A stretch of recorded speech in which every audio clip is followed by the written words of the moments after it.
हिंदी में यूपीएससी की तैयारी से संबंधित प्रोग्राम्स को देखने के लिए सब्सक्राइब करें स्टडी IQ IAS हिंदी। नमस्कार, स्टडी IQ IAS हिंदी में आपका स्वागत है। मैं विरद आपके समक्ष हाजिर हूं।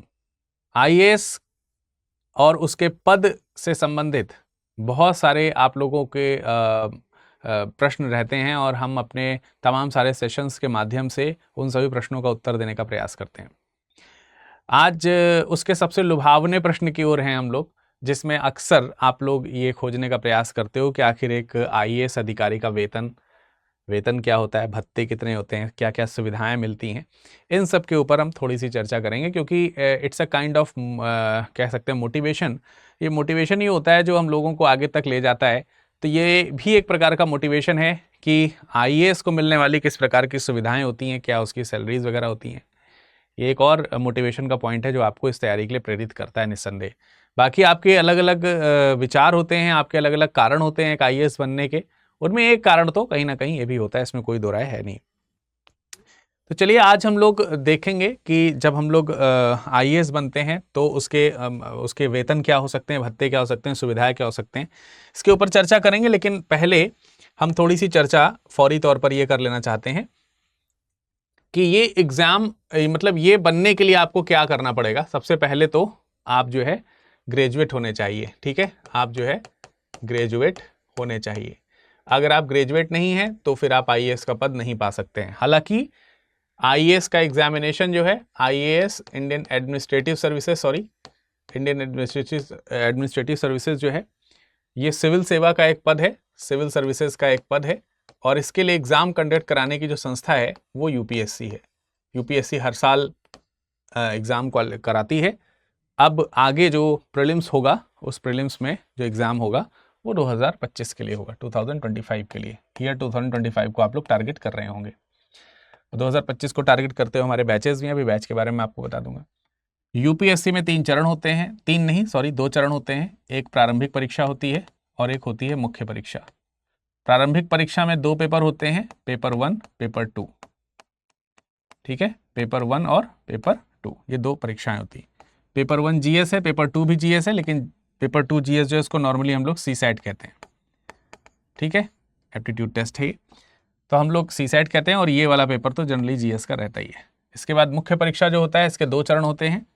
एक चरण आपका लिखित परीक्षा का होता है और एक चरण जो है वो आपका साक्षात्कार का होता है, ठीक है। लिखित परीक्षा में GS के 4 पेपर, 2 वैकल्पिक विषय, निबंध और भाषा का पेपर, ये सब मिला के सारे पेपर्स होते हैं।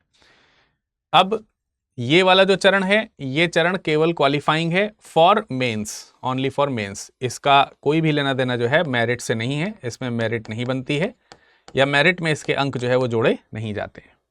मेरिट में केवल मुख्य परीक्षा के ही अंक जोड़े जाते हैं, इस मेरिट बनती है। और मेरिट के आधार पर आपको अलग अलग पद जो है वो आपके इच्छा अनुसार मिलते हैं, ठीक है। और ये भी डिपेंड करता है कि आपकी रैंक क्या है। आपकी इच्छा और रैंक अगर मैच करते हैं तो उसके हिसाब से आपको पद मिलते हैं। तो ये सब आपको, और इसी चीज़ को पाने के लिए आप जी जान से मेहनत करते हैं। जिसकी सैलरी आज आपको जाननी है, उस सैलरी के बारे में हम जानेंगे। लेकिन सबसे पहले हमारे मन में ये प्रश्न होना चाहिए कि आखिरकार UPSC क्वालिफाई करने के बाद जब आप IAS बनते हैं तो जो सैलरी है इसको कौन निर्धारित करता है, कौन निर्धारित करता है, पहले ये जान लेते हैं। कौन जो है वो UPSC की सैलरी निर्धारित करता है, सबसे पहले आइए इसके ऊपर थोड़ी सी चर्चा कर लेते हैं। सरकारी पद है, गैजेटेड पद है। इनकी नियुक्ति जो है जब होती है तो गैजेट के अंतर्गत होती है। गैजेटेड ऑफिसर्स के रूप में जाने जाते हैं, राष्ट्रपति के द्वारा इनका चयन होता है। और भारत के किसी भी मंत्रालय की अगर हम बात करें, ओवरऑल किसी भी मंत्रालय की बात करें, छोटे पद बड़े पद, क्योंकि वो भारत सरकार के अंतर्गत आ रहे हैं, भारत सरकार की सेवा में आ रहे हैं, तो उसको सैलरी जो मिलेगी, वो सैलरी देने का जो काम है वो बेसिकली पे कमीशन जो है वो निर्धारित करता है कि किसको कैसी सैलरी मिलनी चाहिए।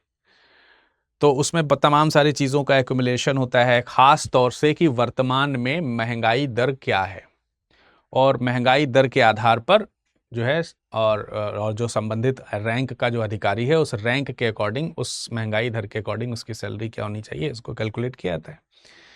फिलहाल अगर आप देखेंगे तो जो सैलरी है वो 7वें वेतन आयोग के 7वां वेतन आयोग जो है 7वां वेतन आयोग जो है उस वेतन आयोग के द्वारा निर्धारित है। सैलरीज वगैरह, सैलरी स्ट्रक्चर वगैरह इनको मिलती है। तो ये तो हो गई एक बात। अब हमको ये समझना है डायरेक्टली कि आखिरकार इनको सैलरी कितनी मिलती है। अगर हम ये जानना चाहते हैं कि इनको सैलरी कितनी मिलती है तो कुछ फैक्टर्स और हैं जो हमें समझने चाहिए। सैलरी कितनी मिलती है, कितनी मिलती है, इसके कुछ फैक्टर्स हैं जिसके ऊपर हमें ज़रूर चर्चा कर लेनी चाहिए। डेफिनेटली इसके ऊपर कुछ चर्चा कर लेनी चाहिए। अब देखिए, जैसा कि मैंने आपको बताया कि 7th पे कमीशन के अनुसार इनकी सैलरी मिलती है। शुरुआती चरण की अगर आप बात करेंगे, जब आईएएस जब आप बनते हैं, जो शुरुआती सैलरी होती है इस पे कमीशन के अकॉर्डिंग शुरुआती सैलरी आपकी 56,100 के आसपास निर्धारित होती है।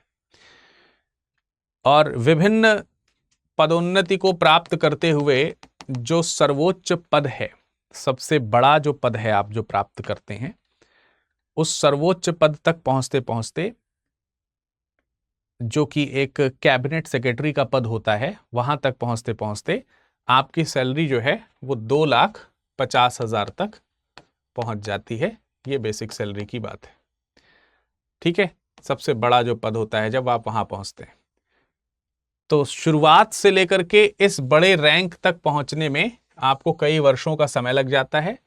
मोटे मोटे तौर पर देखा जाए तो 37 से अधिक वर्ष आपको लगते हैं इस रैंक तक पहुंचने के लिए, कैबिनेट सचिव तक पहुंचने के लिए। इसलिए एक चीज तो यहां से आप ये भी जान लीजिए कि आप जितनी जल्दी आईएएस बन जाएं, ठीक है। देखिए, आपके अंदर एक क्वालिटी है, बढ़िया व्यक्तित्व है, आप अपने काम से लोगों को प्रभावित कर सकते हैं। प्रमोशन इन चीजों पर भी आगे डिपेंड करता है, लोग रिकमेंड करते हैं आपके व्यवहार, आपके पर्सनैलिटी, आपके वर्किंग स्टाइल के आधार पर। लेकिन कितना भी हो, अगर आपने बहुत लेट ज्वाइन किया है तो फिर यहां तक पहुंचने का सपना आपका शायद सपना रह जाएगा। इसलिए जितना जल्दी हो आप इस पद पर पहुंच जाएं। अगर आप 21 साल में आईएएस बन जाते हैं, 21 साल, 22 साल, 23 साल में आप आईएएस बनते हैं, तो आप देखिए वहां तक पहुंचने की संभावना रखेंगे। अब आप बनेंगे ही अगर 30 साल में, सपोज दैट आप 30 साल में या 32 साल में आप आईएएस बनना शुरू कर रहे हैं और 37 साल इसमें तकरीबन और चल लगना है, तो 67 साल हो जाएगा वैसे ही। इसका मतलब आप उससे पहले ही रिटायर हो जाएंगे, इस समय तक पहुंचने से पहले ही। तो आपको ये भी थोड़ा सा ध्यान रखना है कि आपको कोशिश करनी चाहिए कि आईएएस बनना है अगर तो इसको निर्धारित कर लें, ये पहले निर्धारित कर लें कि बनना है कि नहीं बनना है। तैयारी करके देख लेते हैं, बन जाते हैं तो ठीक है, नहीं बन जाते हैं तो ठीक है। ये एटीट्यूड अगर आपका है तो इसको थोड़ा सा आप चेंज कर दीजिए, ये एटीट्यूड ठीक नहीं है, ठीक है। आप इस एटीट्यूड को क्या कर सकते हैं, थोड़ा सा चेंज कर सकते हैं, क्योंकि इसमें थोड़ा सा खतरा है, थोड़ा क्या काफी ज्यादा खतरा है, ठीक है। तो मैंने आपको कहा कि एक आईएएस को जो सैलरी मिलती है वो सैलरी क्या हो सकती है, वो यहां से लेकर के यहां तक मोटे मोटे तौर पर हो सकती है। अब एग्जैक्टली अगर देखा जाए तो जो आईएएस की सैलरी होती है वो बेसिक सैलरी तो ठीक है 56,000 के आसपास आपको मिल रही है, लेकिन उसमें बहुत सारी दूसरी चीजें भी जुड़ती हैं। जैसे इसमें बेसिक सैलरी रहेगी, मतलब अगर आप फॉर्मूला यहीं पर समझना चाहो, अगर आपको ये समझना है कि इसका फॉर्मूला क्या हो सकता है सैलरी का, तो सैलरी का फॉर्मूला सिंपल सा हो सकता है कि भाई आपकी जो सैलरी है उसमें जो बेसिक है वो आपका इंक्लूडेड रहेगा, प्लस आपका एचआरए इंक्लूड रहेगा, प्लस टीए, प्लस डीए। और ये वेरिएट करता है, जो वेरिएट नहीं करता है वो ये है, ये आपका आपके ग्रेड के अकॉर्डिंग रहेगा, ये फिक्स रहेगा। ये सारी चीजें जो हैं वो क्या होती हैं, वेरिएटेड होती हैं। फिर भी एक लमसम अमाउंट अगर हम देखें तो शुरुआती दौर में आप देखेंगे सब मिला के तकरीबन 1 लाख के आसपास प्रतिमाह मिल जाता है। टॉप रैंक पर पहुंचने में 2.5 लाख रुपए प्रतिमाह का बेसिक वेतन आपको मिलता है, ऐसे करके। अब देखिए ये एक्स्ट्रा सुविधाएं हैं, ये एक तरीके से क्या हो गया, ये इसके भत्ते हो गए, यही इसके क्या हो गए, भत्ते हो गए। अगर आप भत्ता जानना चाह रहे हो तो भत्ते हो गया। HRA ये आवासीय सुविधा है एक तरीके से, और स्वाभाविक सी बात है ये इस बात पे डिपेंड करेगी कि आप किस शहर में अपॉइंट हुए हैं। तो हर सिटी की सिटी लिविंग कॉस्ट होती है, उसके अकॉर्डिंग ये वेरिएट करता है। इसके अलावा डेयरिंग अलाउंसेज हैं, आपको ट्रेवलिंग अलाउंसेज हैं। ट्रेवलिंग अलाउंसेज भी इस चीज़ पर वेरी करता है कि अगर आपको गाड़ी दी गई है तो आप सरकारी गाड़ी आपको मिली है तो फिर ट्रेवलिंग अलाउंस भी आप नहीं दावा कर सकते हैं, नहीं मिली है तो फिर आप ले सकते हैं। और इसके अलावा अन्य तरीके की बहुत सारी फैसिलिटीज़ दूसरी तरीके की रहती हैं, वो गाड़ी है, बंगला है, सिक्योरिटी है, कुक है, अगर गाड़ी मिली है तो उसके लिए लिमिटेड पेट्रोल वगैरह की भी सुविधा रहती है, ड्राइवर की भी सुविधा रहती है। ऐसे करके तमाम प्रकार की सुविधाएं, टेलीफोन, इंटरनेट वगैरह की सबकी सुविधाएं वगैरह आपको मिलती हैं। तो ये अलग अलग प्रकार की सैलरी स्ट्रक्चर्स रहते हैं जो आप अक्सर जो है देखते हो लोगों के, है ना। शुरुआत में जैसे 56,000 का अगर मूल वेतन है तो उसमें जिला प्रशासन में अगर आप देखेंगे तो उप प्रभाकीय न्यायाधीश के आधार पर आपका अपॉइंटमेंट हो सकता है शुरुआत में, और उसमें जो है तमाम प्रकार की जिम्मेदारियां आपको दी जा सकती हैं। करियर ग्रोथ की अगर हम बात करें तो सबसे पहले एंट्री जब आपकी होती है तो एक प्रशिक्षु के तौर पर होती है, प्रशिक्षु IAS अधिकारी रहते हैं आप, उस दौरान आपको कुछ स्टाइपेंड वगैरह मिलता है काट कुट के, और पर्यवेक्षकाधीन अधिकारी के तौर पर आप वहाँ पर रहते हैं। आप सरकारी कामकाज को सीखते हैं, चीज़ों को समझने का प्रयास करते हैं, कानूनी तौर तरीके सीखने का प्रयास करते हैं, लोक प्रशासन से संबंधित जो स्किल्स हैं वो सिखाई जाती हैं आपको, ये सब चीज़ें आपको मिलती हैं। उसके बाद आप SDM है, DM है, तमाम प्रकार के संभाग के आप आयुक्त हैं, ये सब चीज़ें बनना शुरू करते हैं, और ऐसे करते करते आप सेक्रेटरी के पद पर जाते हैं। ऐसे केंद्रीय मंत्रालयों पर जाएंगे तो सबसे शीर्ष पर जो है वो कैबिनेट सचिव का आपको मिलेगा। कैबिनेट सचिव में जब आप जाएंगे तो वहाँ पर सिविल सेवाओं में नेतृत्व प्रदान करने का आपको अवसर मिलेगा। आप नीति निर्धारक हो सकते हैं, नीति निर्माण में आप जो है समन्वयन जो करने का काम होता है वो आप कर सकते हैं तमाम सारे डिपार्टमेंट्स के बीच में, इस तरीके का आपका रहता है। तो अगर हम एक बार करियर ग्रोथ को देखें तो career growth in respect of salary अगर हम बात करें तो कुछ इस तरीके की रहती है जैसा यहाँ पर आपको रिफ्लेक्ट हो रही है। जैसे SDM से हम शुरू करें तो 56,100, फिर आप ADM 67,700, DM 78,800, joint commissioner, additional secretary, chief secretary और कैबिनेट सेक्रेटरी, ये सबसे बड़ा पद है।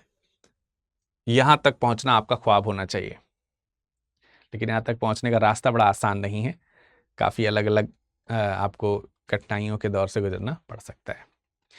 तो ये मोटे मोटे तौर पर IAS के वेतन के बारे में है, जो आपको शायद मतलब आप एक हैंडसम सैलरी यहाँ तो पाते ही हैं, इसके अलावा तमाम प्रकार की सुविधाएं जो हमने आपको बता दी हैं वो सुविधाएं आपको मिलती हैं।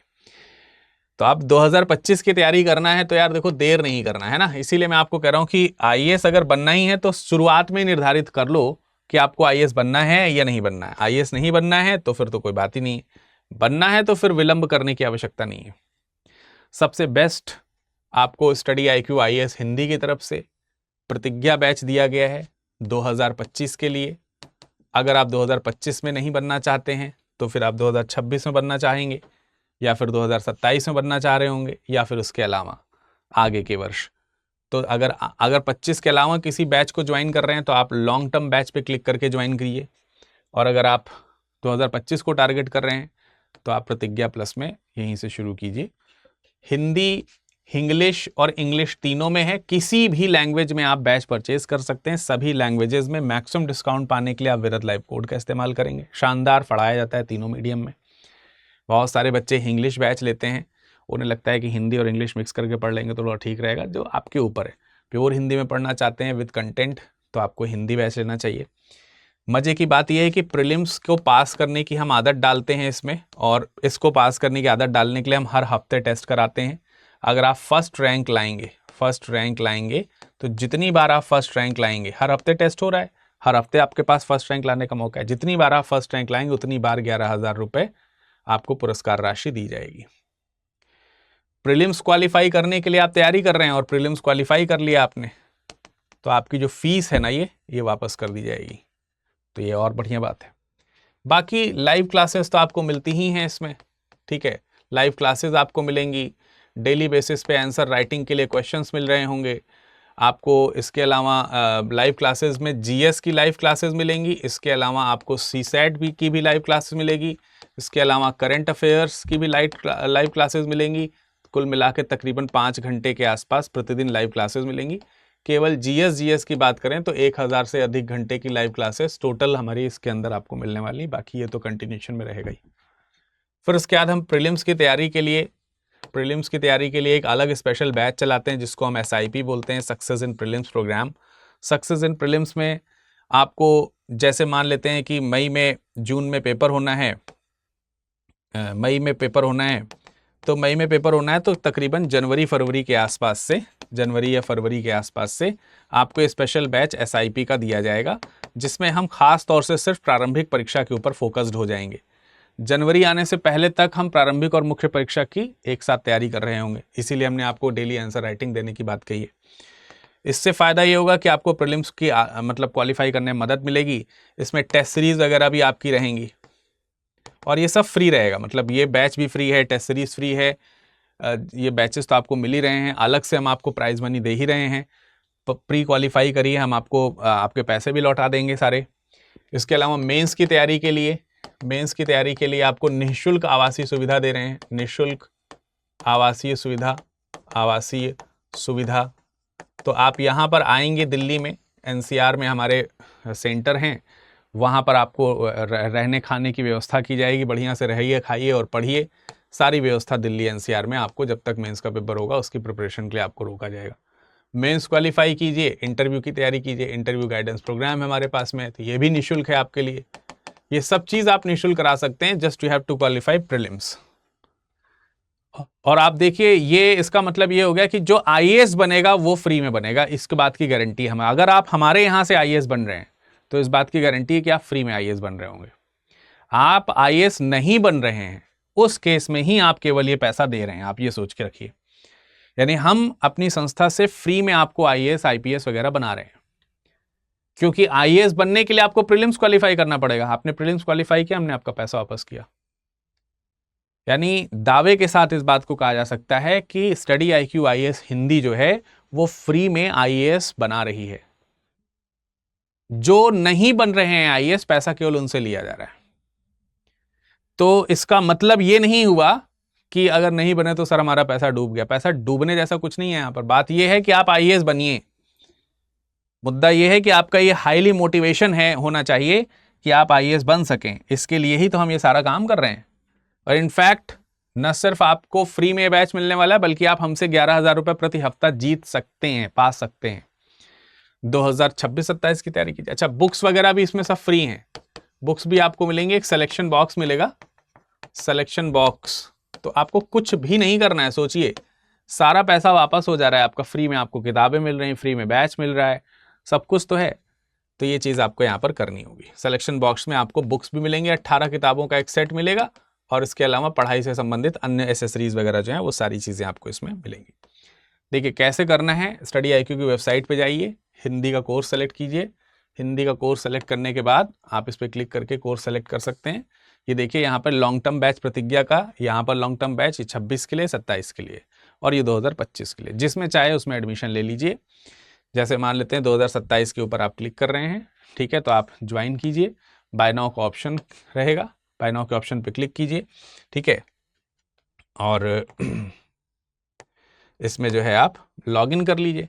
लॉगिन करने जैसे आप लॉगिन करेंगे तो इस तरीके से आपको लॉगिन करने का अवसर मिलेगा और आप इसमें क्या करोगे, OTP आएगा, वो OTP डाल दीजिए।